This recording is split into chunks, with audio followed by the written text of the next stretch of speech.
Good evening, everyone, and welcome to our World Book Day event. Diverse educators are going to tonight be amplifying some of the authors from our community. So in part one, I'm joined by my co-founder, Benny Carver, my wing woman, Angie Brown, my shiro, Diana Sagi, and the man who presses the long buttons, Daniel Tomlinson Gray. So they are going to be sharing with you why they wrote a book, how they got published, and what their book's about. So Angie, tell us about the book you published last summer. So I published a book which is being held up by Diana Asagi, Lighting the Way, The Case for Ethical Leadership in School, last year, largely because I'd been working in schools as a school leader and had felt as though a case wasn't really being made for doing things in the way that I wanted to do them. I felt as though sometimes I would say things about school leadership and face this sort of sea of either rolling eyes, raised eyebrows, or a sense that I was somehow talking about things that were a bit fluffy or a bit ethereal and didn't really mean anything in terms of moving a school forward. And I'd spent quite a lot of time working in settings that were other than mainstream. And in those settings, what I'd noticed about the kind of leadership that really made a difference to the organisation was that it had a real sense of an ethical grounding, that ethical grounding included things like the way that we talk to each other, things like the way that we talk to our communities, things like the way that we cared for the people that we were with, that sense of unconditional positive regard. And I was in fact, featured on a BBC documentary in which some of that way of leading was brought to the surface. And I guess I thought at that point, there is a bit of an appetite for it. There are other people out there who are also school leaders who also feel like the way that they're doing things doesn't feel like it has a fit, but somehow this idea of ethical leadership or doing things in this very human-centered way really, really resonated.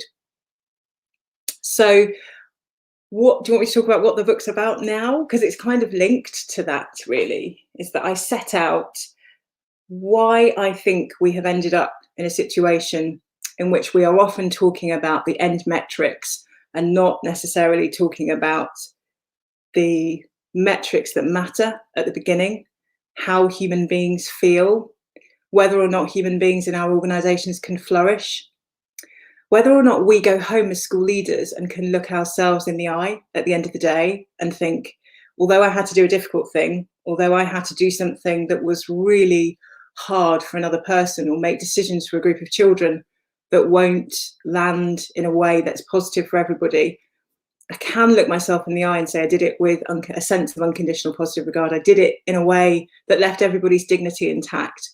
And so as a human being, there isn't a sense of dissonance about the way that I talk about myself in the world and the way that I go into school and lead my organisation or lead an aspect of my organisation.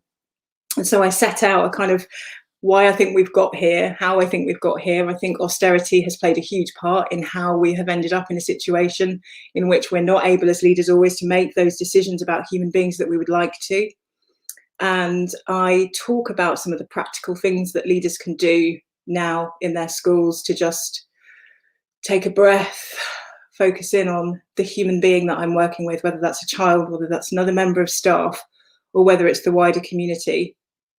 And there are some practical things in there about how to actually bring about values-based approaches to working in schools, how to manage in situations where you have to exclude children, how to manage in situations where you're working with young people who perhaps ought to have an EHCP, but they don't, and you end up in difficult conversations about behaviour. So there are some practical tips in there and some sort of tools in there. But really it's, I wrote the book because I wanted to open the discussion up, not close it down, and to say perhaps there's another way.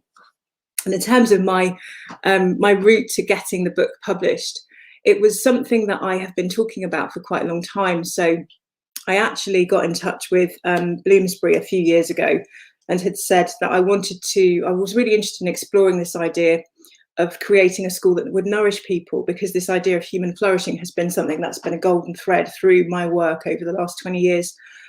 And I don't think it was compelling enough, although I think it's really compelling still. The idea that we create a school in which everybody is nourished was the kind of basis of it.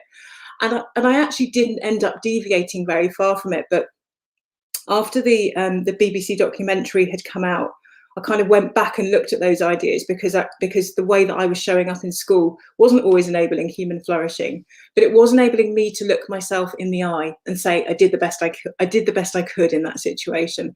So I kind of went back to Bloomsbury and we refined the proposal, and and then Lighting the Way: A Case for Ethical Leadership was born. Thank you, Angie. And I think what you've shared there is also the fact that you might get a shut door the first time you ask, and it might be the timing, it might be the wrong publisher. How can you have the tenacity to regroup, reframe? And you wrote the same book, perhaps with a different title, but at a different time. So thank you, Angie. Benny, you wrote your book and published it just before Christmas. Tell us more about your journey. So I think I was one of those people, especially as an English teacher, I grew up wanting to write a book. And I always thought it would either be, the next great British epic or some sort of trashy romance. And I didn't really have this concept of writing an educational book. What I had been doing for quite a long time, and not necessarily regularly, was just engaging in a lot of conversation around diversity in the curriculum. And since co-founding Diverse Ed with you in 2017, 2018, and having run the Colouring in the Curriculum workshop in that time, there was a sense that I was talking about things that suddenly people were very, very interested in. And this was pre George Floyd. This is pre Black Lives Matters, and of course all of those things have been there in the background for a long time, but it certainly wasn't a kind of bandwagon book. And I don't think that I had a sense of me kind of going to a publisher and saying, I have an idea for a book. I would say I'm quite introverted in many ways, and I kind of expect people to kind of tap me on the shoulder and say, can you do this? And I was really lucky that because I'd been blogging, because I'd followed certain publishers and kind of retweeted certain things, I must have just been put under someone's nose around diversity and inclusion in schools. And so I received a DM saying, can we talk to you about a potential book as part of a series? And that was from Sage. And Sage were absolutely wonderful. They actively sought out people from lots of different backgrounds and lots of different experiences to actually write this series of book, The Little Guides Too. So the series that I was writing, Adrian Bethune and Emma Kell were part of that. And they were already published and I was completely unpublished. So they really took a chance. And the premise for the book was very much around, it is a little guide. It's a sort of beginner's guide to diversity in schools. And the purpose, the rationale was that people are asking questions around where to begin when it comes to diversity work, how to create classroom environments. It's not necessarily leaderships, teachers as well, something really accessible. People are asking how to actually go about this process.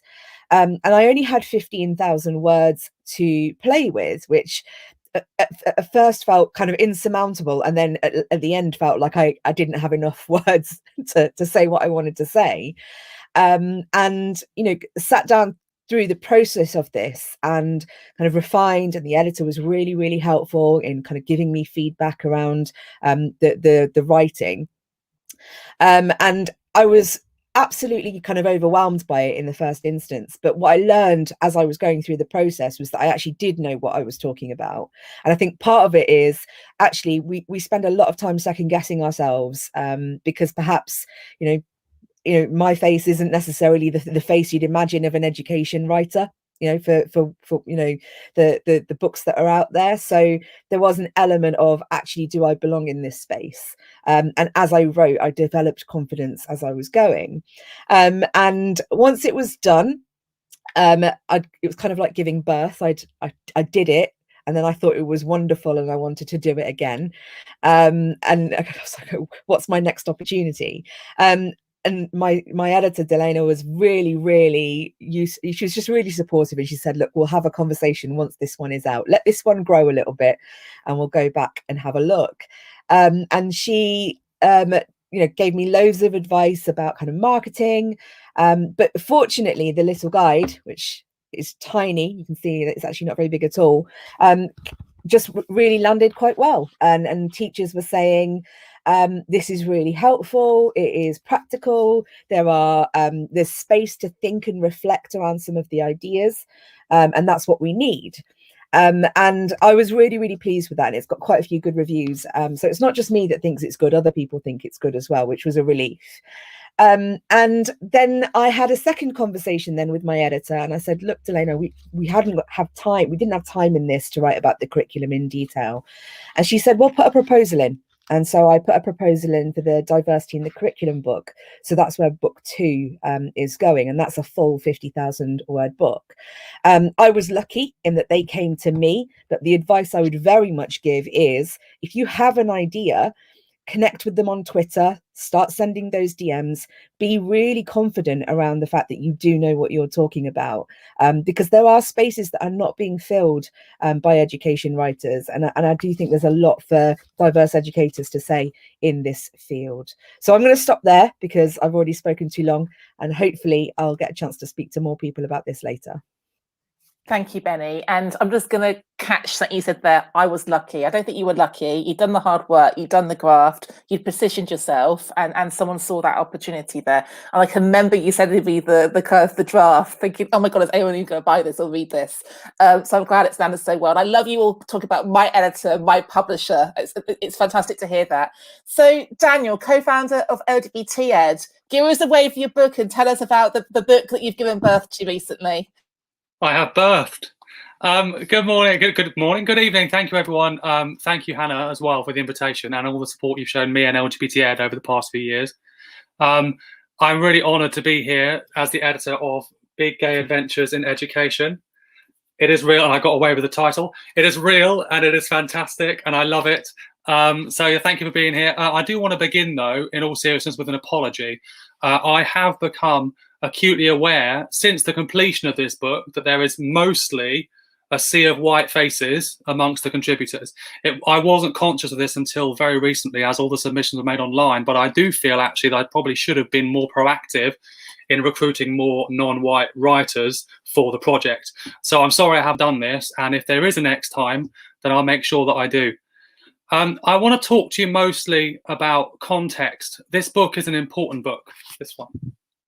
Now more than ever, we need visible LGBT plus role models in our schools. Currently, the UK's LGBT plus community is caught in a culture war with huge government cuts to funding for school-based diversity projects and different minorities pitted against each other by the mainstream media.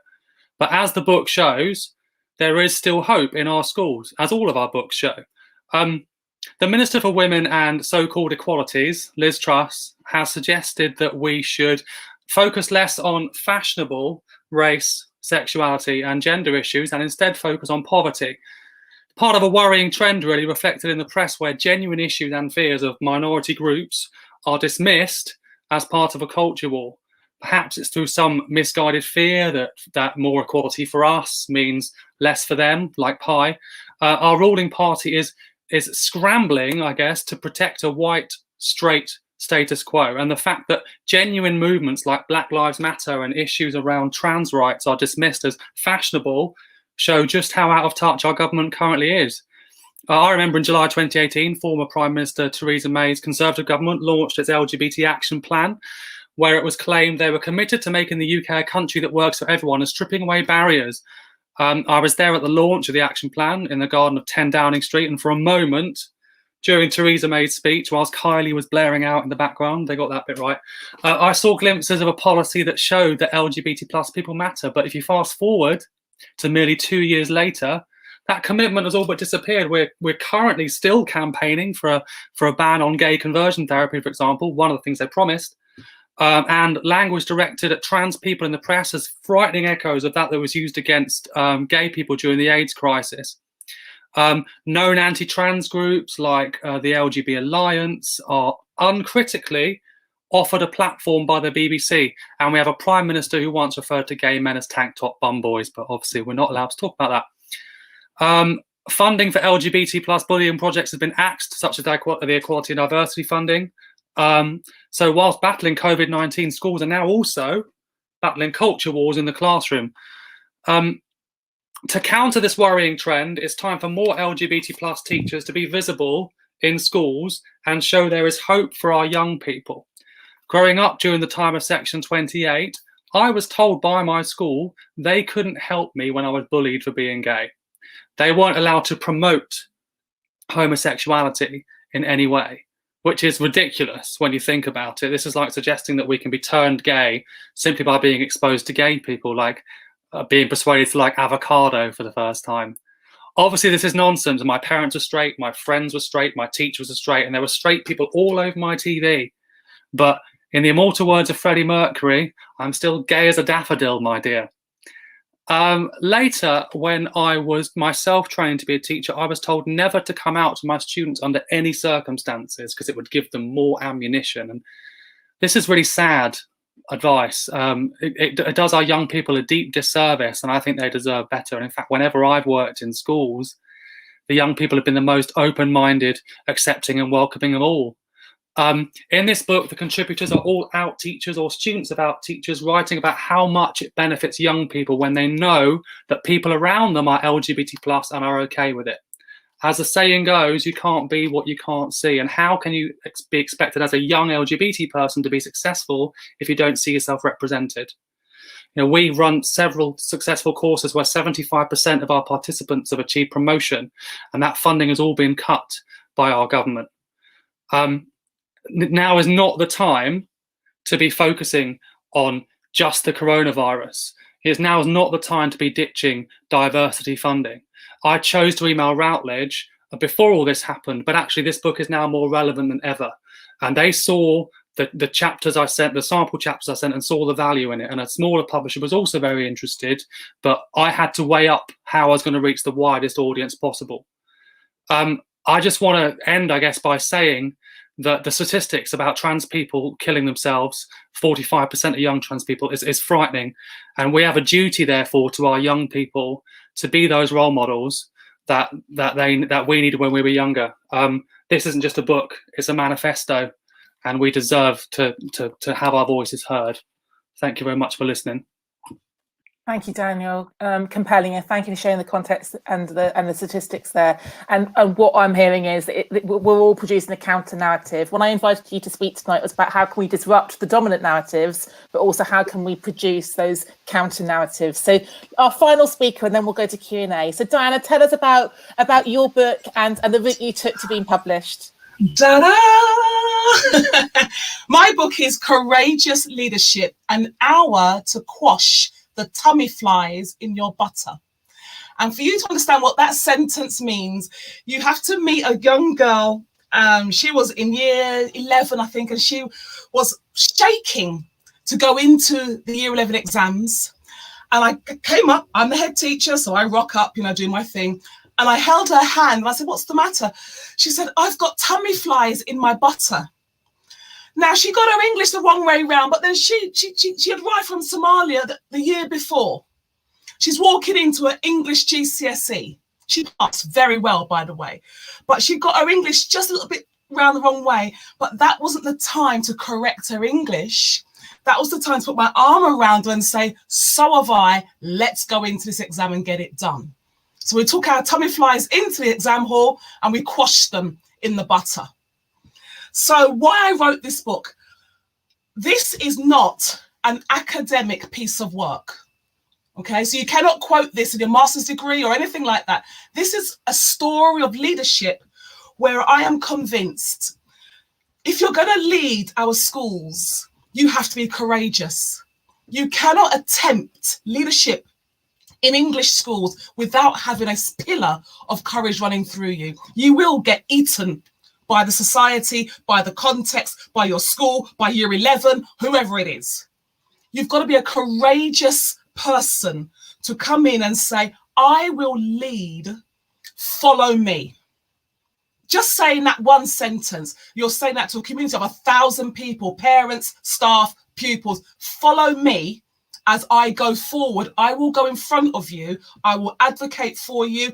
I will push back the barriers of the narratives that say no in your life, so that you have a narrative that says, yes, I will build a school with my teams where the narrative is absolutely yes to whatever it is you want to be. So that's what this book's about. And I devised 7 courageous statements where I said, I'll pick my top 3. I will always feel fear, but I will limit the influence that fear has on my thoughts, on my actions, and on my speech. This is not about being a superhero with your pants on the outside of your clothes. Courageous leaders feel fear, but they limit what fear does to them. I know the absence of strength is weakness, but when my strength is under control, that's humility. And my strength is under control. So I don't apologize for being a strong leader. In fact, I celebrate that in myself and all the people who read this, because we need strength. Otherwise, our young people don't make it. Society is not set up so our young people make it. Only some young people with some particular context will just carry on and make it. The rest of them need people like us to stand in that gap. And that's what this book's about, standing in the gap where the narrative is negative because of where you live, because of the colour of your skin, because of what your parents do or don't do for a living, because of your postcode.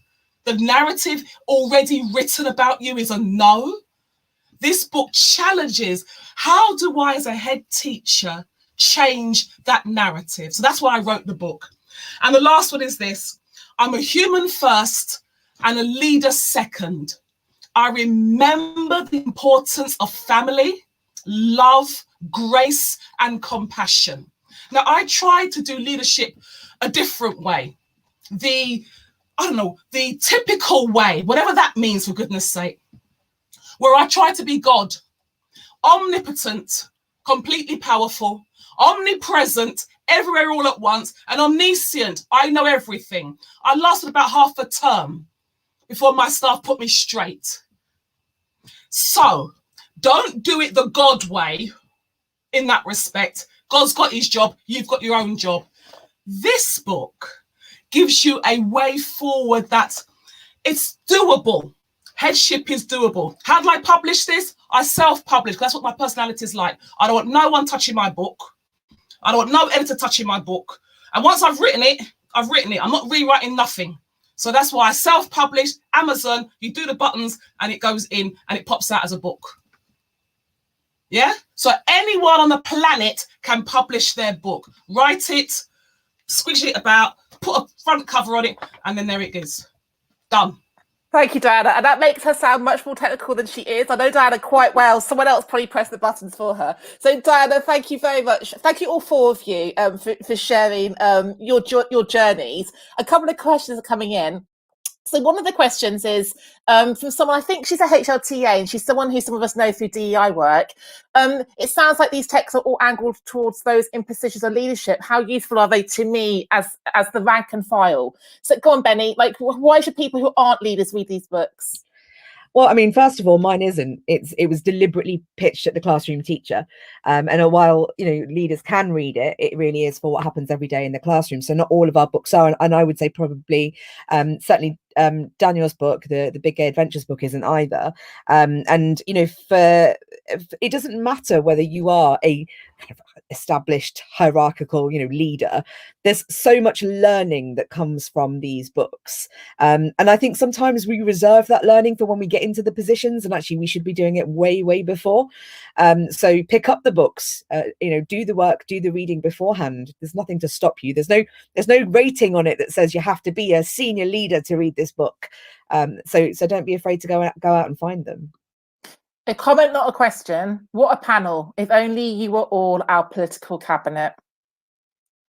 I love that. I love that. Can I come back to the theme of fear for a second? Because Diana, you talked about fear as being one of your 7 kind of pillars there, but I'm sure you all felt the fear when you pressed that button, when you published it, when it arrived in a bookshop. Can we just all perhaps share how we combated the inner critic, the imposter syndrome? So, like, Dan, you're thinking about you as the editor of a collective. There must have been some fear from the contributors. How did you navigate the fear? It's difficult, isn't it? Because there's always, I guess all of us probably still to some extent get a certain level of imposter syndrome. It's like, how are we suddenly being listened to? How it's so heartwarming to hear that we're being listened to, but actually we still get that nagging thought saying, are people taking us seriously? And I think because I had such a positive response to the initial submission, the opening chapter, I thought, actually, I could run with this, I could do this. And then I sent out one tweet that just said, we're looking for contributors. And so many people came back to me. It really reassured me. And that kind of alleviated some of the fear. For me, it's about knowing that I'm not alone. And part of the whole process of making this book, and one of the reasons the book exists, is to show that that gay teacher in a school is not alone. And that we are a grassroots community that are building and building, and we have a really strong network. Thank you, Daniel. Angie, how about you? How did you navigate the fear of being published? I don't think I have, actually. So I would say that I was really, because I have a completely colonized mind, and I've been to school, in this country, and university, I'm schooled in thinking about the way that I write, about the things that I've got to say, about the ideas that I have in a particular way. So as I was writing, I was aware that I was also hypercritical of what I was writing. I was picturing the people on Twitter that would say, that's rubbish, that can go in the bin, that's nonsense. There's research that proves that what she's saying is absolute rubbish. And that voice persists. It's interesting that I forgot to bring my book today, for example. I never promote it. I don't talk about it. And it's because I think lots of us who are working who have operated on the margins, just like Diana said, like, I'll publish my own book then. You can't, like, we get used to being in this sort of strange position where we're kind of in and we're out. And the in bit feels like this maybe needs to be delivered in a particular way for it to resonate with everybody, for the message to be heard. The out bit, and the bit that I get confidence from, is actually, I don't need everybody to hear it. I need the people who want to hear it, and I need it to resonate for the people for whom it's relevant, and everybody else can read the other things. I love that. And like, Diane, I'll come to you next, because I know that's your kind of take on life, but did you feel any fear about self-publishing? No. No. I decided to tell my story. So I just had this. I'm not going to lie in this book. I'll change people's names. I'll change their gender so you can't work out who's who. But you know what? If you don't like it, don't read it. It really is that. It's a tenner. It won't change your life, in terms of, you'll be able to pay your mortgage next month because you bought my book. So it really was. This is too important for me to keep to myself. I found a way of getting through the mess of leadership, of picking myself up from crying on my living room floor after a day of headship. That should not be the result of headship, crying on your living room floor night after night after night. But I found a way through, and there'll be people be saying, oh, thank God for that. And that's been the feedback. Thank God someone's told me the truth, that I'm not mad. It's not me, And I've never had an issue with sharing the vulnerability. I think if I had done, I wouldn't be able to write this book. It's a very vulnerable book, but there is hope in it. Because I did get through. I was able to overcome. But if you don't tell people how to overcome, how are we going to survive? So for me, the message was bigger than my own fear. It had to be. Thank you for how you just summarised that last book, because that's what I'm hearing from all of you, that yes, there's some fear in the writing process and the publishing process, but actually it's addressing a bigger fear, perhaps. And like Benny, the fear of the haters, the fear of the critique, the fear of the trolls. How did you combat that? I don't think I have. Like Angie said, I constantly navigate that space where, I do criticize myself, and I do think, oh, is this useful? And I remember sending that draft to you and saying, Hannah, like, tell me, is this anywhere near where it needs to be? And my whole thing was, I'm going to have people who are working in diversity and equality and inclusion circles reading it, and I'm going to have complete strangers reading it, and critics reading it, and I could actually get criticism from all of those groups. So you don't really, I think it's very rare that someone would put something out there that feels like a personal journey without feeling some sort of anxiety. But when we have our networks, and there is such a good network of people who've written books like us, we actually do have support mechanisms to be able to go out there. So if someone's thinking of writing a book and they're really concerned about it, well, drop us a DM and actually say, look, I'm thinking about this. What advice could you give me? I don't think there's anyone here who would say no to that. Can I stay with you, Benny? It's a quick question here about diversity, and someone who's read the book is like, how do we navigate the anxiety from teachers about using the incorrect terminology when talking about these topics with the students? Any tips for the teachers about having the courage, having read your book, about how to then navigate the content? Well, I think courage comes after education, and there's a responsibility, I think, on all of us when we don't know about something or feel like we don't have expertise in something to actually go out and find out. It's not incumbent on the person with a protected characteristic to constantly explain that to people. So I would expect anyone going through this process and recognizing they don't have the words to go out and find it. And fortunately, there are some people who've written books about this kind of thing. So if you're not sure about LGBT terminology, if you're not sure about disabilist language, you do need to go out and have a look. There's so much out there, but it takes that commitment and willingness from the individual. Thank you, Benny. And Angie, can I come to you? And this question is not a criticism, but I think it's a great question. Many of us here are no longer serving as all teachers or leaders. Do we feel like that actually that then reduces our credibility, or we get more critique because we're no longer serving? And it's someone who's left teaching who wants to write a book, but perhaps that's what her personal barrier is. Angie, any thoughts?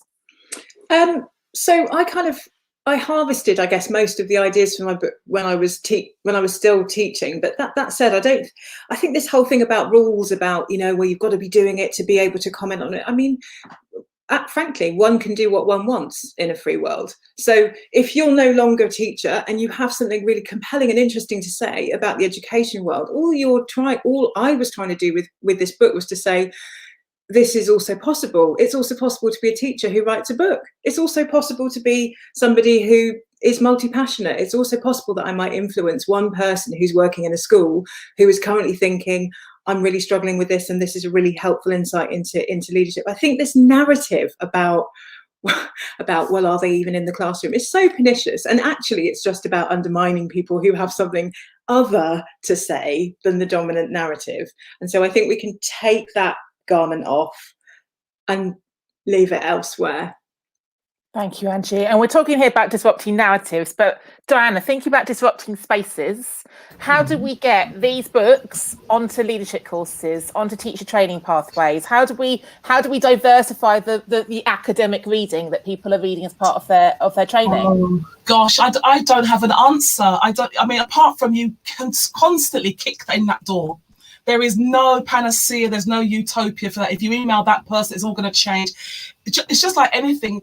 How do you make a system change? You insist on it. And that insistence can take a long time. But you need enough voices, people on those courses say, I want a more diverse reading list. Please go back, NPQH director, and give me a more diverse reading list.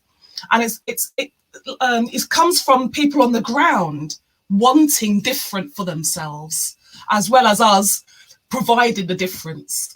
So if you're on your master's degree, you're on a NPQH or any other CPD course, say to them, thank you very much for this reading list. I would also ask you to provide X, Y, and Z. In fact, we would like that to be the case, and once those voices become louder and louder and insistent, that's how systems begin to change.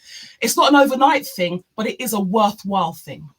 Thank you, Diana. That really resonates with me about agency and about it being a collective responsibility. We can't all watch these events that aren't diverse and comment on them by DMs. Who's calling it out? Same with this. Like if we all raise our voice together. Daniel, did you want to add something to that? Okay, can I just add that I found that Teach First have been particularly good at recommending texts like ours for the trainee teachers, and with trainee teachers, a very good place to start, I think, as well. So if you are struggling to get these books out on academic courses, then Teach First are a good place to start, I think. And can I stay with you, Daniel? Because one of the questions is, like, you're all writing for adult audiences, but actually, are any of you intending to write for a younger audience? Is there going to be a big gay adventures in schools for students, Daniel? It hadn't crossed my mind, but what a lovely idea. Yeah, why not? We should all do it. And Benny, final question. How can we help signpost the reading lists to the people here tonight? Is there any way that they can kind of like get an idea of the books they should be reading? Well, there's lots of lists with these books on. In the back of my book, actually, I do have a bit of a guide to some of the books around particular protected characteristics. I haven't got an up-to-date list, but I'm sure that, you know, actually compiling this on Twitter might be the first step forward. And, you know, so the people who are here tonight could be our first port of call. Can I say a massive thank you to all four of you for joining us tonight? Proud to know you, proud to have read your books. Go and put the kettle on or pour yourself a gin and tonic, whatever your 6:30 tipple is on a Thursday night. Thank you. And we're going to now welcome the second set of speakers in. So see you all soon, guys. Take care. Bye. Hello to panel 2. Welcome, Emma, Carl and Jim. It is fantastic to see you for part 2 of our Diverse Educators World Book Day event. Similar format for part 2. Each one of you is going to really share the story of why you wrote a book, how you got the book published, what the book's about, and then we'll go to Q&A. So I'm very democratic. It's alphabetical order. So Emma, you're up first. Can you tell everyone about your books? Your books. Yeah, I'm glad you said books plural, because I can't separate the two if I'm going to tell the story of the Flex book. So the two books I've got are Be More Toddler and Let's Talk About Flex. But the reason I say I can't undo them both is because originally, when I pitched for a book, I pitched for both ideas in one book, and I got turned down.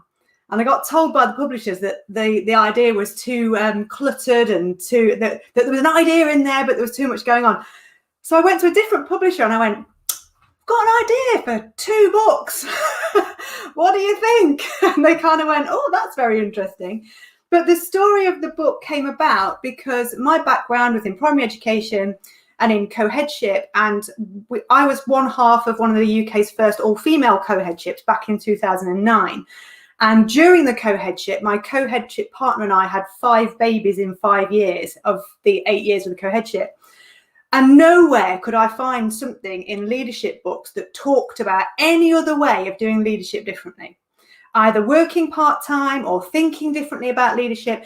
Everybody was full-time. Everybody was like, one of the panelists was saying earlier, sort of ever present, constantly kind of wedded to the job. I couldn't find anything that said it's okay to work part-time in leadership and it's okay to be a parent or a carer. It's okay to basically have a life outside leadership, and nothing resonated. So I wrote Be More Toddler initially to encourage more people to think differently, just like toddlers do, about what can be achieved, and also how to pick yourself up when you've had a bit of a knock.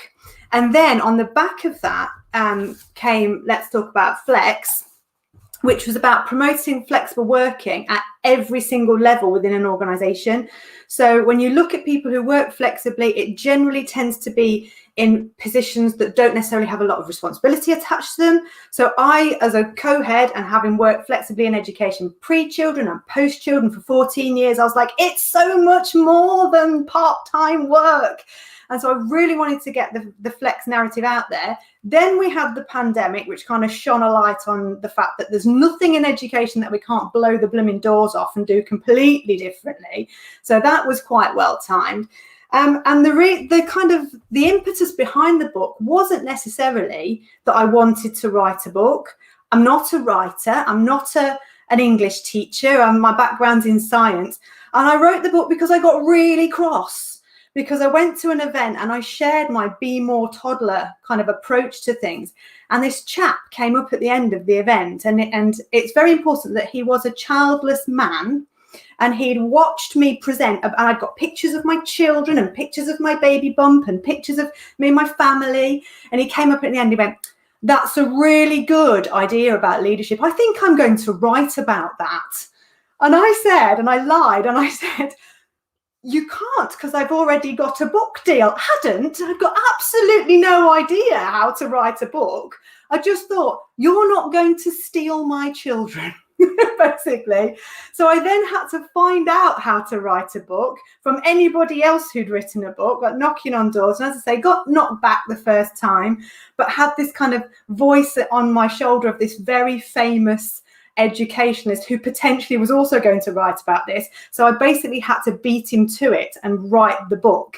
So it was a knockback. I was never going to write a book in the first place, but the best thing that's happened to me since I've written both the books, and I was talking to another educator about this the other day, I get a dozen, maybe 20 messages a week from educators who say, you have changed my life. I've applied for this job. I've managed to secure a co-headship or a part-time flexible working thing. I never would have done this if I hadn't read this. And so I may not sell 1 million books, but what I really hope I've done is kept really great educators in education by showing them there is a different way to actually go to work. So that's my story. Oh, I love that, Emma. I love the fact I wrote a book called I Was Cross. I was cross with a man who was going to steal my children and steal my story. Thank you so much for sharing that. We're going to go around to the other stories and then we'll go to the Q&A. Viv, it's lovely to have you here. I'm sorry if you were waiting out in the cold virtual waiting room. So Jim, you're up next. Tell us about your book, what it's about, why you wrote it, how you got it published. But you need to unmute yourself first, love, so we can hear you.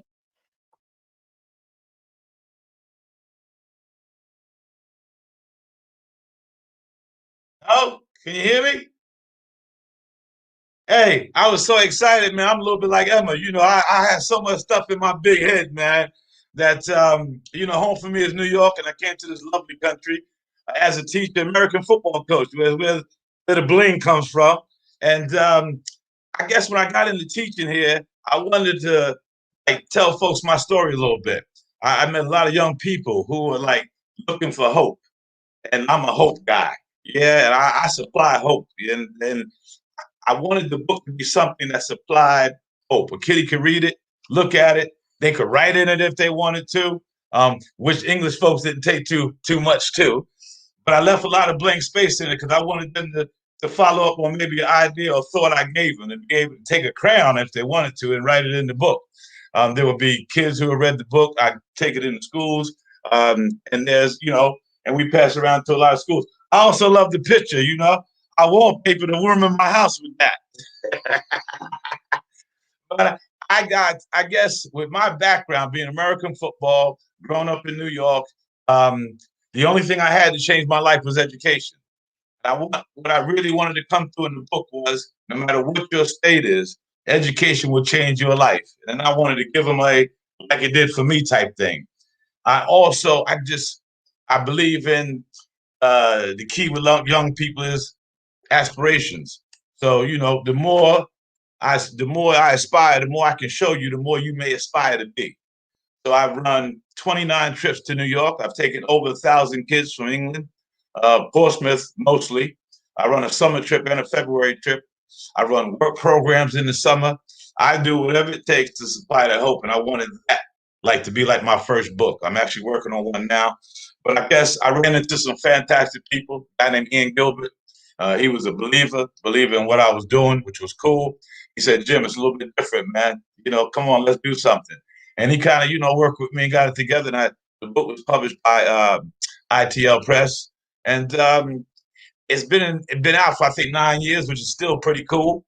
I'm like Emma, I haven't sold 1,000, 1 million copies, but I've had people come back to me and say, look, man, I got a kid reading it right now. I got people calling me up saying, they don't believe that I know you. Can you talk to this kid for me?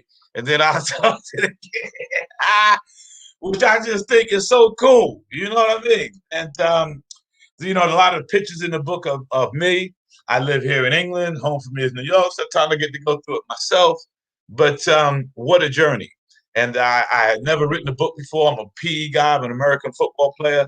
So I never thought about writing a book. But the importance came to me, and, you know, that black male part of it came to me, and I said, I got, you know, do something. I kiddies of my own, something I want to have, something I want to leave, something I wanted them to see that you can do this. I take it to schools, and it's usually my first slide when I'm working in schools. And I want every kiddie in there to know that you can do the same or better. There's no holdbacks here. And the key to this whole deal, y'all, is the power of an education. And I am the power of an education. I love that, Jim. I love the fact that I'm not a writer, but I wrote a book. Like, that's a powerful statement in itself. So yeah, thank you for sharing that, and also that kind of story about having someone walking that journey with you, like finding that buddy, the critical friend, like Emma spoke about. So, Carl, how about you? Tell us about your story to how you gave birth to a book. That's such a great analogy. As a male, I'll never quite understand it. I'll understand that I've got a child of my own. I'll understand it on some level, but never on the level you guys understand it. Yeah, how I gave birth to a book. So my name's Carl.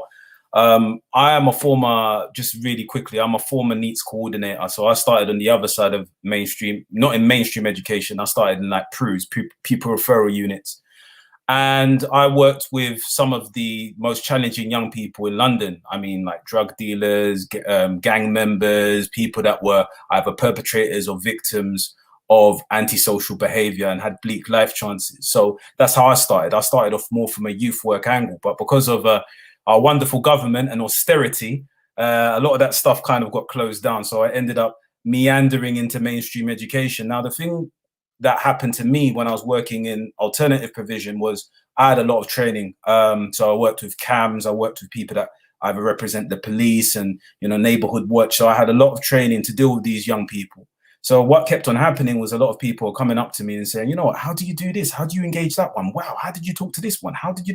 So I said, oh, yeah, do this. And it's not because I'm magic or I'm fantastic. It's just because I had the training to deal with these things. So in the end, something popped in my mind. I thought, okay, why don't I write a book about this? But let me tell you a micro mini story. So when I thought about it, and my child was just born as well, and that's a life-changing event, I thought I want to do something. That's what was the kick up the bum and the sleepless nights. That's how I got through the sleep, because I used to do the night shift, you see. While my missus could sleep, I was in the night, you know, so that was tough. It's hard, but not as tough as it is for the lady. But anyway, so I remember saying to one of my colleagues, I said, look, I'm thinking about writing this book, you know, and I'll forget this as long as I live, right? So my colleague, he happened to be black like myself. And he said to me, you know, I love the idea of writing the book, but I don't think you should write it. And I was like, huh? Why, man? And he's like, because you're a black man. They're not going to take you seriously. They're not going to take you seriously. They're not going to publish you. Why are you going to write a book? And I know he didn't come from a place of hate. He was just trying to tell me. So I did my own research, and I thought that's why Jim, big up Jim. I did my own research, and in the UK, the only other black writer I could find is a chap called Dr. Tony Sewell, who's an absolute legend, who wrote a book called Black Masculinities in Schooling. Yeah, Jim. Yeah, you know. And I was shocked that when did I write the book? 2018, I started writing. There was only one black British male that wrote a book. So me being stubborn, I said, let me go and write my book. So I got help from like some editors, but it was more or less independent. And I didn't think much of it. And then it's one of the best things I've ever done. It's changed my life, to be honest. And I'm thankful, like all the other panelists, like Emma said, like Jim said, I'm sure Viv, you'll say the same thing. It's people are, you know, were like, you know, you've helped change the whole way I look at behavior.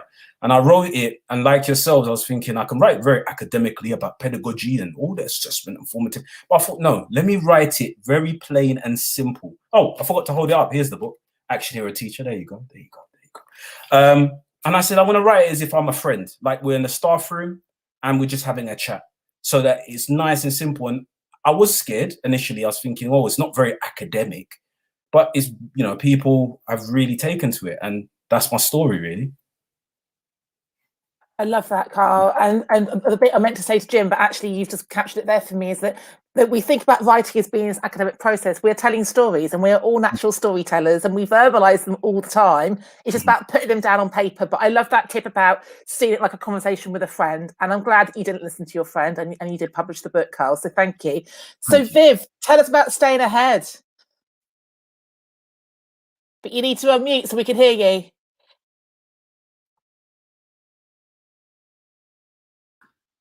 Right, now, okay, won't forget to flash it. Here is Staying Ahead. Why did I write it? My own experiences of headship, really. I was a head about, God, I feel really old now, about 20 odd years ago, but at the time I was quite young, and I'd just given birth to my first child. The school was in special measures, and no one told me. No one told me what headship was really, really like. So I went in there thinking, yeah, I could do this, new mum, it's all right, it's fine. But within about easily 5 months, 6 months, I'm finding myself in my car one night just beside myself in tears, because the job is just like, it's hard. And no one's told me just how hard it is. And it was that whole experience of being young, being Black and female, and really having no one to talk to. No one who I could really share the challenges of the role, because, you know, when you're in headship, all eyes are on you. Everyone's looking at you and expecting you to be superhuman and to wear this super cape. And so really it was reflecting on the realities of headship. Then when I left headship, going to work at the Institute of Education, and just thinking, no, this isn't right. You're saying that the NPQH prepares you for headship. It doesn't. Teaches you to tick boxes, teaches you to, not even teaches you, but says there are standard ways in which to be a head teacher. And I was like, no, that's not true. That's not true. And so then I thought, okay, I'm going to put it down in words. And to be honest, I was scared as well. I was really scared about writing. It was like, will people really listen to me? Do I really have a voice? And so, for me, my whole purpose was around wanting people to see it's not just the outer work of leadership that needs to be paid attention to, it's the inner work as well. And we don't pay enough attention to that in the sector. Everyone gets judged by what you look like, what you do, what your outcomes are, and no understanding that actually it's what's in here that drives and sustains that, and we need to pay attention to that. So it was really just that was my whole purpose with it. And again, like other panelists have said, the best is when people say, oh, I read your book, it made such a difference. And you're like, oh, me. Because, I'll tell you a little secret. When the first copy came, I cried. But it wasn't tears of joy. It was my 14-year-old self saying, you're not good enough. No one's going to read it. So it's been, so it's a real journey having written it, knowing that it's out there, knowing that it's making a difference to people's lives. I self-published because I didn't want publishers to be getting the royalties for my book, and I wanted to keep it with integrity, the company. So that's me. That's the story of Staying Ahead. Thanks, Viv. And Diana shared a similar story, that she didn't want someone to squeeze her voice out of her book, so she decided to be her own editor. So there's definitely some patterns coming up here. So we've got a couple of questions coming through. The first question is a funny one. How can the listeners justify buying all your books? They've already got too many books by their bed in the to be read pile. Come on, Jim, you're a good salesman. Tell them why they need to go and buy a copy of all your books, please. Jim, you need to unmute the microphone. If you click off the microphone, we'll hear you.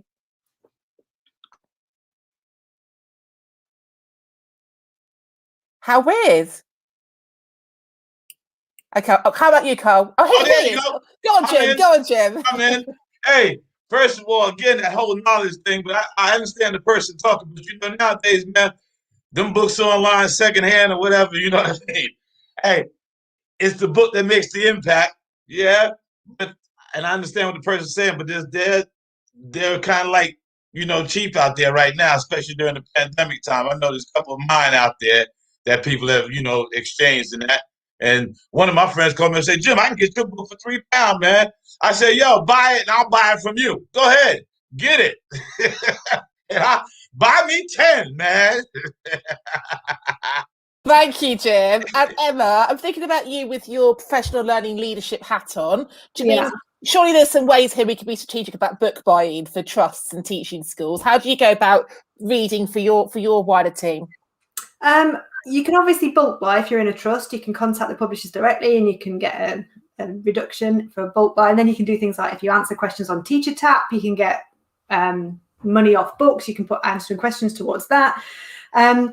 The other great thing to do as well is not necessarily to kind of necessarily invest in the book straight away. I always listen to a podcast with the person who's written the book first, or something like this, and think about, is this something I need to explore? Is this something I don't know enough about? Would this be a really good purchase for me? And that's what I do a lot, is to get the gist of something through listening or attending an event, and then following that up with buying the book. And the other thing about the books are you may not have the time to read a whole book in one go. But what I do is I do kind of pick and mix and dip in and out. And sometimes in 2 minutes, I find an absolute golden nugget that I take with me for the next 2 years. So you don't necessarily have to commit the time and money to sit and invest in an entire book. You can kind of dip in and out as well and find little bits that actually sustain you a lot. But yeah, bulk buying, Teacher Tapp, podcasts, find out where your gaps are as well. Find out what you don't know and invest in there. Thanks, Emma. Also, sort of like wish lists for your family and friends who are buying you presents. Carl, this one's for you. Did you have to do lots of like research and interviews and case studies to feed into your narrative? Yeah, that's a good question. Yeah, I did. I treated it like a dissertation, to be honest, like a university dissertation. I always thought, what's the point of writing this? And I realized that's the point. Writing a book. Yeah, obviously you want to make sure what you're writing is not rubbish. So you have to make sure you back up and validate all your points. So I did go into uni mode and literally get like scores and scores of books and put it together. But the beautiful thing now, because of the internet, when I was going to uni, it was dial-up internet. You know, I can't believe I'm saying that. I'm not even that old. I'm 25, man. I'm not going to add the prefix there. But yeah, it was dial-up internet. You couldn't research as easily. Now I'm thinking I would have got all A's in my GCSEs. I tell my kids all the time, how can you fail with a phone? You know what I mean? But yeah, I researched, used Google Books, and yeah, put it together, and yeah, it came out. So it's a lot easier. I know it seems daunting, but if you treat it like a dissertation, you know, plan your outline, put the main things in there, and then just try and find the research. And again, if you've done your PGCE and all that stuff, you kind of know where to kind of look to get the research. So it's not like completely alien, if that answers the question. Yeah, thanks, Carl. And Viv, can I ask you the same question? Like, how did you go about kind of like almost like collecting the body of thoughts and ideas and that you wanted to weave in? Remember to unmute yourself before you start talking. Well, I suppose really a lot of it I was already doing because it was through the coaching. I'm hearing the stories of heads who've been through similar things like me. And so it was really a case of actually making sure that what I was hearing was correct and was true, obviously, and then just weaving it into what I believed was important and what needed to be heard. So I was kind of like doing it on the job, really, as I was writing. Coaching was feeding into sort of my narrative and what I wanted to write. Thank you. Go on, Emma, do you want to add? Just very quickly, one of the things that terrified me when I first started writing this, because I'm not a writer, is people going, how are you planning your chapters? How are you doing this? How are you doing that? I literally sat at the laptop, opened a Word document, wrote it, never read one sentence back to myself at all, wrote the whole thing, pressed send. That was it. So the flip side of being really planned is you can still write a book with zero planning if you kind of just sit down and let it go. Because people phone me up and go, how do you write a book? I'm like, you sit and you write. You just write what's on your mind. So there is another way. I can remember getting the email when you've written it. Hannah, I've written something. Will you read it for me? Is it any good? So Carl and Jim wanted to add. Go on, Carl. What do you want to add? Really quickly, if anybody's thinking about writing a book, there's one program you need to buy. It's called Scrivener. I think that's how you say it. Scrivener. It's 40 quid. Just type in Scrivener. I'm going to embarrass myself. SCRIVENER. I think that's the old school way of writing, someone who writes for people. It's about 40 quid. But the beautiful thing, what makes it different to a Word document is that you can move the pages and stuff around. So just say a page or a chapter is not working, you can kind of move it up or down, whereas in Word, it'll be a bit more tricky. So that was really good for me when I was writing and formulating ideas. So Scrivener. I love that. Thank you for that tip. And Jim, what were you going to add? Unmute yourself before you start talking. You crack me up. There's a little microphone icon on your face with a line through it. If you click on it, the line will come off. Jim, we can't hear you, mate. Hey, there I am. Hey, just a real quick one and I'll be gone. Hey, that's the power of Jim's. Too much electricity in my finger. The thing can't even keep up with me, man. Happens to me everywhere I go, y'all. I'm telling 61 years old, man, with all that electricity. Hey, Viv, I was thinking about what you said, and I was so scared, especially like if all my New York friends got the book. You know what I mean? And then my mom, man, she's an old Baptist lady. And every time I go home, she got the book on her nightstand. She keep it right there. Yeah, she take it to church with her. And I thought to myself, if her and God is cool with it, I'm all right. I'm gonna be all right. I love that. I'm so glad you're unmuted and you shared that, Jim. Thank you. Viv, can I ask you about the writing process? So a few people are asking, like, how long did it take from like idea to publication? Like, I know it's been out for a while, but can you remember how long you actually spent writing? I can't, to be honest. I think I got it done within 6 months to a year. I did map out my chapters. I did map out in terms of what the themes that I wanted for each of the chapters. Yeah, I was really clear about that.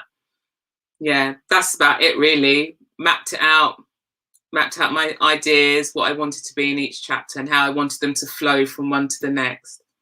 Thank you, because I think that's one of the blockers, isn't it, for people to actually think about how they go about structuring it. And I want to come back to you, Carl, about visibility. So you said when you went to write this book, you identified the fact that there was a lack of representation. Like, do you mean what's the impact then of being a Black man who's written this book, and like what kind of traction have you received or feedback? It's been fantastic, but I'll tell you a micro story again where I realized the power of that. So when I released the book initially, I did a quiet release because kind of like if it failed, no one knows I wrote the book. So it's kind of like I told some friends and whatnot, but it started to pick up. You know, quiet releases are good sometimes. I'll do a bigger release next one.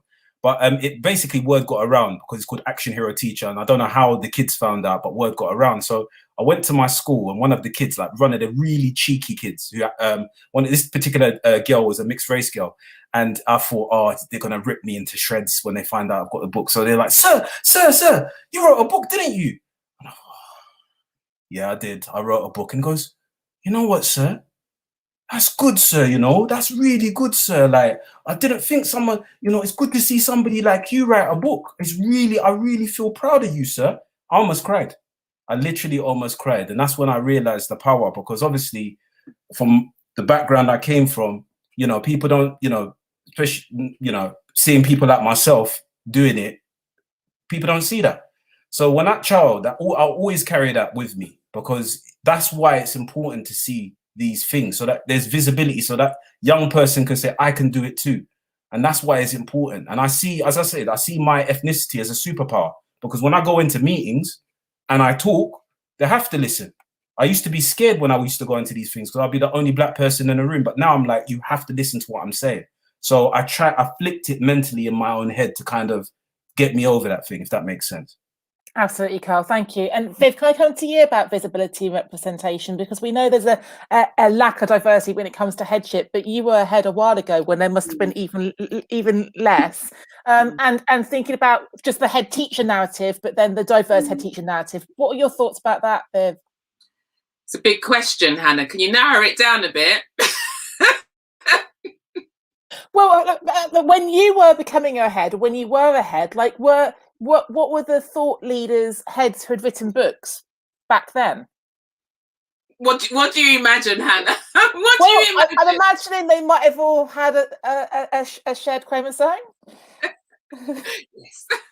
There weren't any role models. There weren't any books that I was going to pick up, you know, Black, female, you know, educators, head teachers who'd been there before me, in terms of, you know, being able to say, okay, I'm going to read this book by so-and-so. And that's what contributed to the loneliness, that really there was nothing out there that I felt I could identify with, one in terms of being female, two in terms of being Black. And that just contributed to the loneliness of being in the role.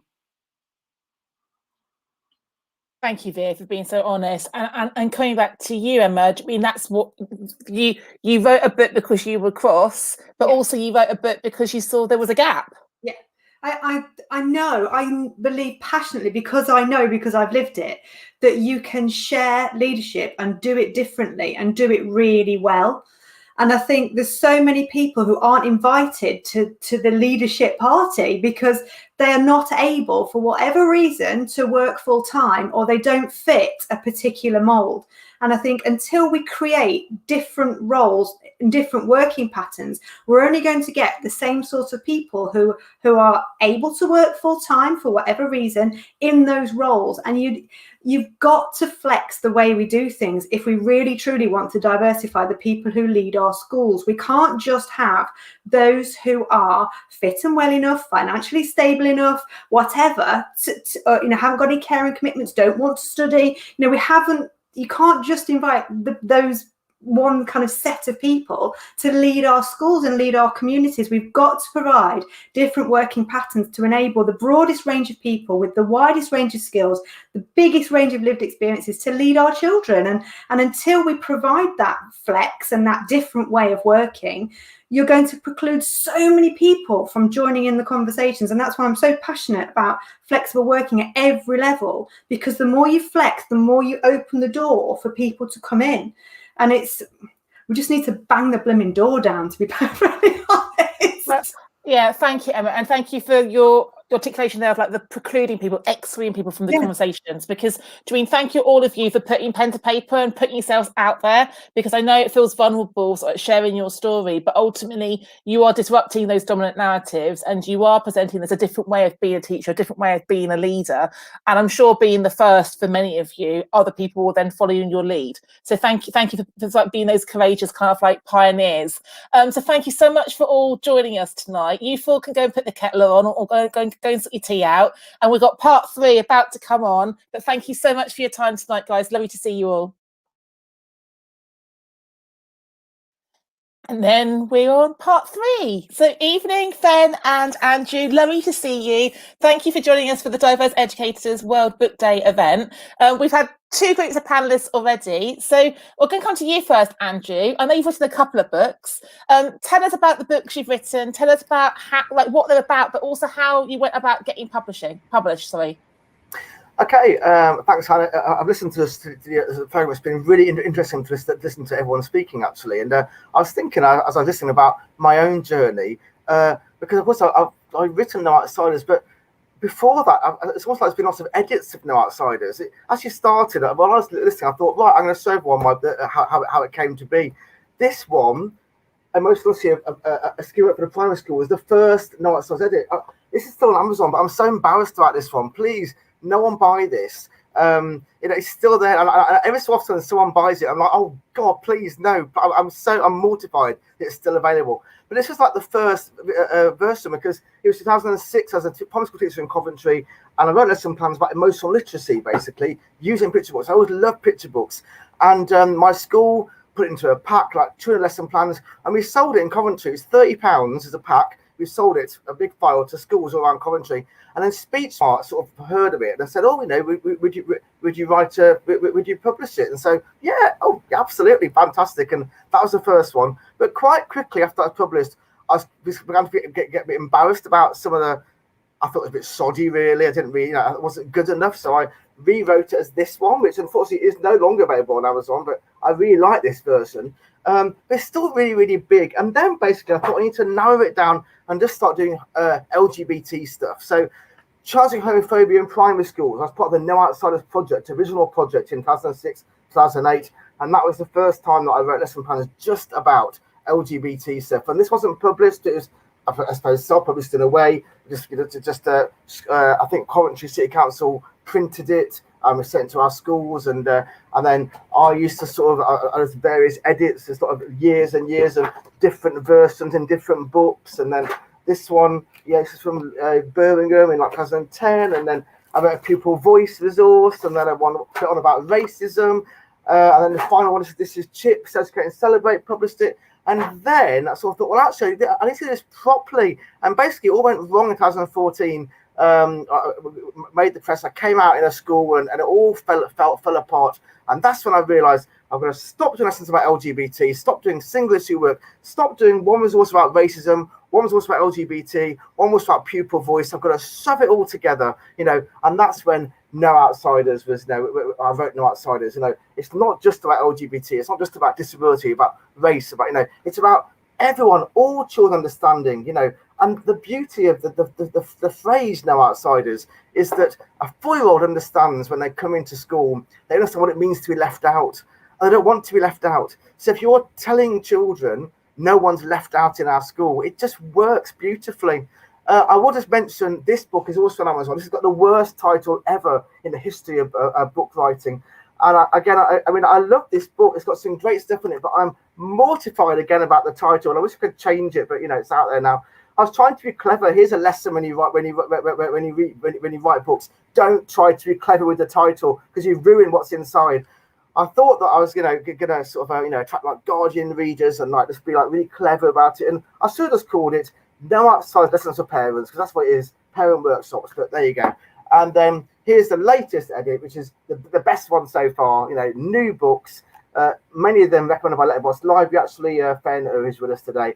And so if you're going to buy one, please buy this version. I love that. I love the fact we've had the whistle-stop tour of the history of No Outsiders. I love the idea of iterations and not getting it right, but still doing it and then moving forward. And actually what I'm seeing is you've got a body of work and you've reduced it down, distilled it into a book that has some real sort of like grounding. So thank you so much for sharing that. And thank you for bringing Fen Coles along today and introducing me.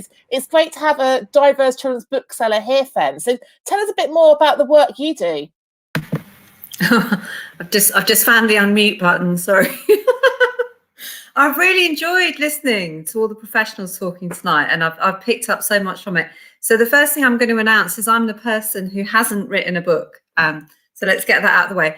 I'm from Letterboxd Library, and for those of you who don't know us, we are a children's bookseller, and we specialise in the provision of inclusive children's books. And we use inclusion to mean inclusion across the board, across all areas of identity. We're actually a not-for-profit workers' cooperative, so we're not motivated by profit in our work. What we're motivated by is a really passionate belief that we want to get as many inclusive children's books as possible into as many children's hands as possible. And so for us, the best conduit for that is schools and nurseries, which is why, therefore, they also make up our key market. Our selection process for our books is very, very famous. We select books not just for their inclusive content, but also for their quality and their artwork and their text. And we actually use a team of 25 reviewers to assist us in their task. Now, those reviewers are mostly education professionals. And through that process, we actually reject 65 to 70% of the books that publishers show us. So that's what we're really famous for. So we believe, obviously, that inclusive books are fundamental to a child's personal development and also to their educational development, to their aspiration, and to creating children as readers and as writers. In terms of personal development, we feel that inclusive books are really important tools to enable children to see themselves, to have their identities confirmed, and also that of their family and their community. And we also think it's important for children to have inclusive books in order to witness communities who are not like them, and therefore foster ideas of empathy and understanding.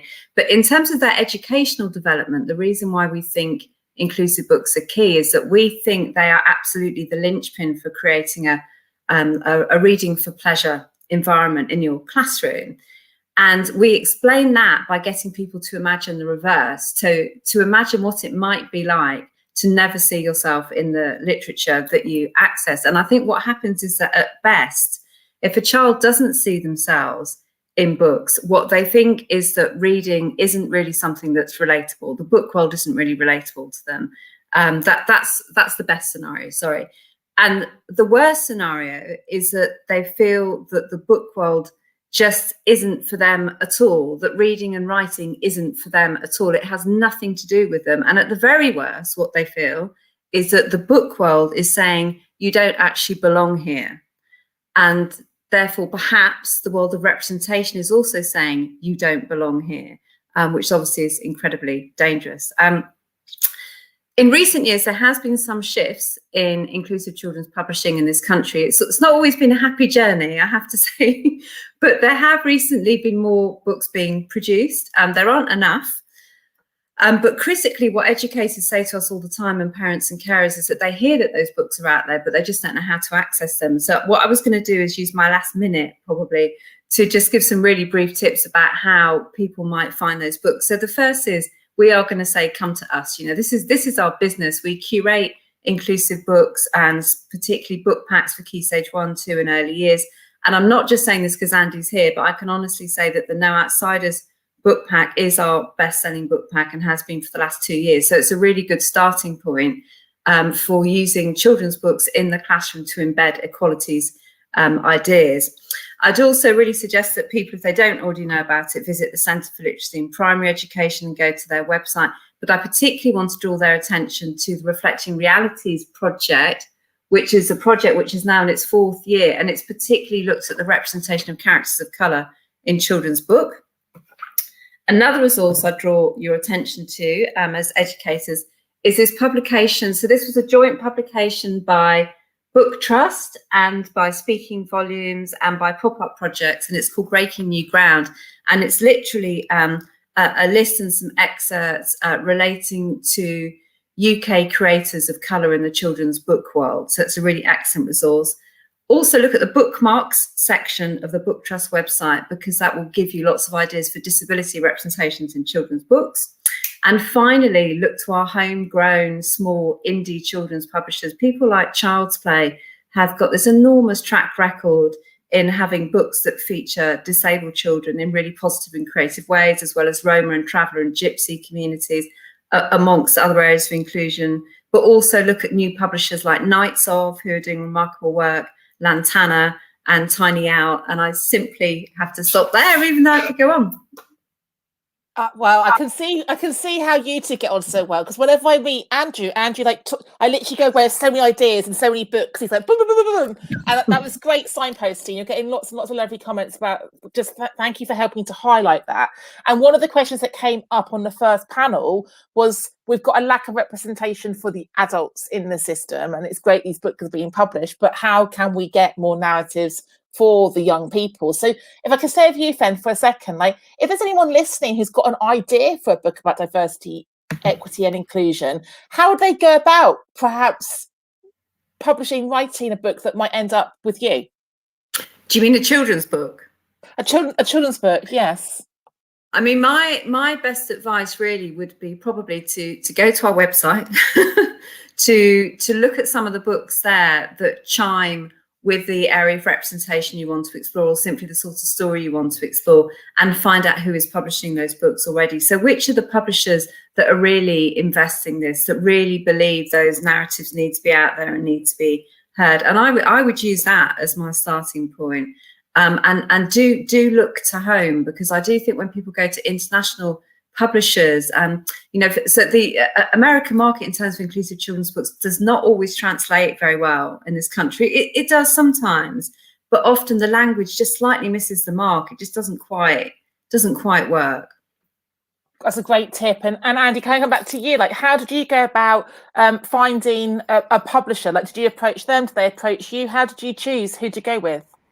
So I've always been with Speechmark, and I think initially, I think I just sent them this big, massive manuscript. It was huge. It cost like £18 to send. It's like about 300 lesson plans just in a file saying, we're selling this in Coventry. Loads of schools have bought it. Would you be interested? And they came back and had meetings with them, and they were very interested. And what's been really useful over the years, especially with the last. The No Outsiders ones, is having an editor actually, having someone read it and editing it and just saying, no, not this line. I do wish someone had thought about a title though for the second book, but never mind.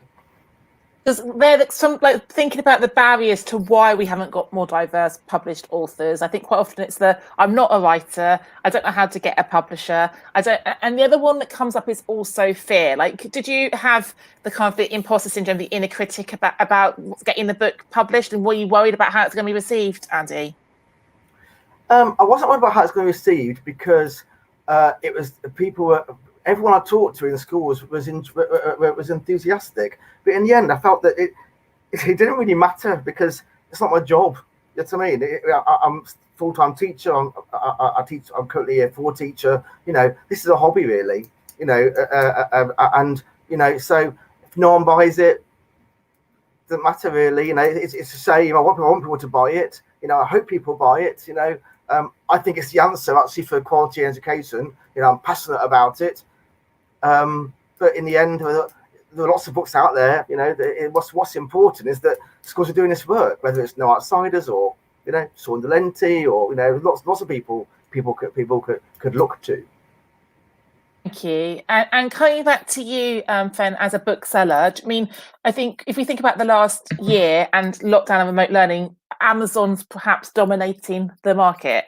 And as a former head of English and an English teacher, I know a lot of schools and academy trusts have like historic relationships with particular booksellers and publishers, which perhaps aren't the most diverse and inclusive. Like, how do you go about actually working with schools, or how could a school go about perhaps breaking that contract and working with you on curating their books?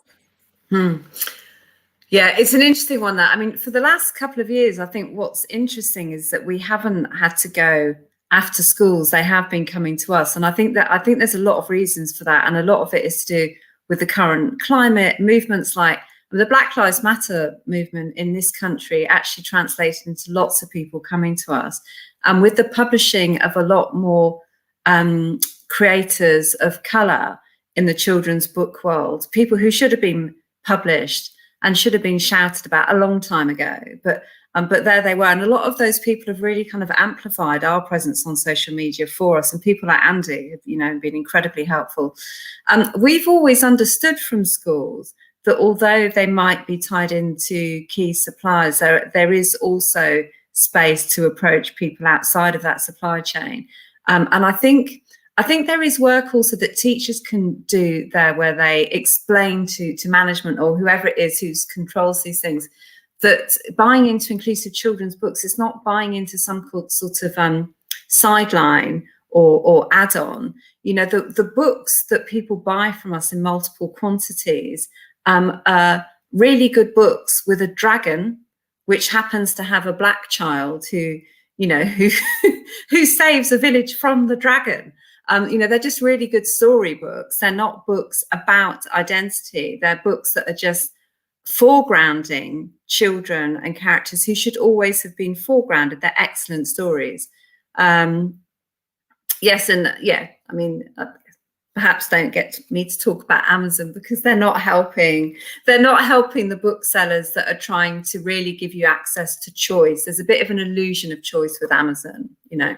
Yeah, and sorry, I should have mentioned another brand, but you know what I mean about, because we're all ordering from home and it arrives the next day. I worry that the smaller, diverse bookshops are going to be squeezed out and shut down. They're the ones we really need, perhaps. I actually think, from what I understand, a lot of small independent bookshops did really well during lockdown, because I think people appreciated them. I think they appreciated the kind of very personal service. It's not as quick, you're right, but they appreciated much more personal contact. Still being able to get very kind of curated advice from them. Lots of booksellers were really imaginative, like distributing books on bikes and, you know, kind of hand delivering by post, literally putting books through people's letterboxes. And I think news of that really kind of personalized, curated support really spread on social media. So yeah.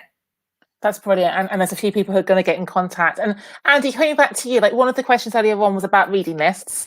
And are there reading lists for staff about diverse authors? But thinking about the children, like through No Outsiders, you do a lot of signposting. So how can the listeners get hold of some of the recommended book lists from the No Outsiders?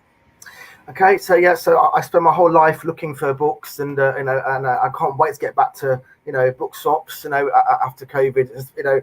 And I literally, I find a book that I like. It's got, and I agree with Ben, it's got to be about the story. That's the most important thing. It's not the issue, it's the story. It's important. It's got to be interesting, engaging, and colourful. And, you know, so I would advise people to go to No Outsiders website. Obviously, the book list in No Outsiders is in the book. There's 42 books. Letterboxd Library do the book pack, which is great for me because schools can just contact them. It's on their front of their webpage, and they'll do the work for you at a discount as well, actually. And I'm also on the No Outsiders website. Any new books that come in, I stick a lesson plan up there. So I did one last week, actually. You know, so it's all about just you know, any book that's good, I just stick it on a website, you know, because there's a never-ending source of brilliant books that we need to get into schools in front of children. I love that. Can I ask a kind of a logistical question? Fen, how much does the No Outsiders book box cost to schools to order? Oh no, I'm not going to know the answer. That's embarrassing. Do you know, Andy? Is it £260 or something? And it's discounted by 20. It's discounted by 20%. Yeah. How many books? 42 books. Okay, amazing. So I'm just thinking about, we've got lots of our DEI leads and kind of like champions listening. So actually, like, a quick win devalues it. You know what I mean, though. Like, if they're thinking about how to diversify their library, diversify a key stage, to look at the No Outsiders book, the reading list, go to Letterboxd, do one order. 42 books are going to arrive to give you that starting point. It's not a couple of books you picked up. Like 42 is a substantial number of books to get us started. So what I'll do, Fen, is I will put a link to your website and Andy to your book list into the follow-up email, and hopefully we'll see a little flurry of activity. Yeah, so we are. Go on, Andy. It's not only about the books, it's about what you do with them. So the books are really important, but then you buy the books, and then the lesson plans are in the No Outsiders website. It's about how you talk about them, the discussion and all that. Thank you. And equally, actually, with the staff books, you read it, but then you can have a conversation about it. So we are at time. I want to say thank you to both of you for joining us tonight. And it was a great way to wrap it up, thinking about the kind of the legacy piece about the work we're actually doing with the children. Happy World Book Day to everybody who has joined us tonight. And I'm already planning who's going to join us next year, because I know who's publishing books in the next kind of couple of terms. So if you're writing a book, you've got an idea for a book, you get it published before this time next year, get in contact. Maybe you'll be on the panel next year. So thank you. Enjoy your evenings and see you next year.